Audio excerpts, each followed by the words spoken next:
What if Celestia was never originally part of Teyvat at all? Irminsul isn't just a tree, it's Teyvat's memories. It stores all information, all history, and even people's identities. But we also know something really terrifying. Irminsul can be edited. When the Wanderer erased himself, memories change, books change, even the Archons remembered a different reality. So if Irminsul changes, the world accepts the new truth. However, there is a rather strange example, the Sacred Sakura. A return from Khaenri'ah to find a divine tree that suddenly existed, and everyone always insisted that it always had. However, we then see that Makoto planted this tree in the future into the past. Information was inserted into Irminsul, and reality rewrote itself to match. Something that didn't belong to Teyvat suddenly did. We also learned something important from Nahida and Nicole. Information stored in stories, fairy tales, or external records can survive Irminsul edits, which means Irminsul has likely been edited many more times than we're aware of. Nicole can perceive these changes. So if we reframe this from what was purged from Irminsul to what maybe doesn't belong within Irminsul, we can look at things a little differently.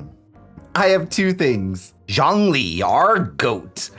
A being older than recorded history, who keeps getting more and more mysterious. He's called Heaven Star, a god whose origins are strangely undefined even among the Archons. For someone so central to Teyvat, we never actually learn where he came from, almost as if his existence predates the written world himself. Next, let's consider Celestia. If the primordial one came from another world, how did they arrive? Teyvat is surrounded by a firmament, a closed barrier sustained by the heavenly principles, and normally, protective fields like this in sci-fi are generated from inside the system, meaning Celestia would be a perfect place to generate this field from.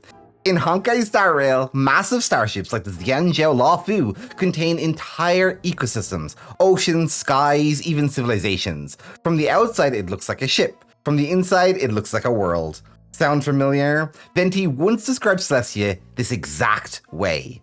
So what if after the primordial one arrived, Celestia wasn't created, it was just inserted into Irminsul, a starship rewritten into history as a floating island, hidden in plain sight above Teyvat, generating the firmament, guiding fate, deploying celestial nails not as divine punishment, but as terraforming weapons. So what if the sky isn't fake because it's an illusion, but because everyone was made to remember it this way?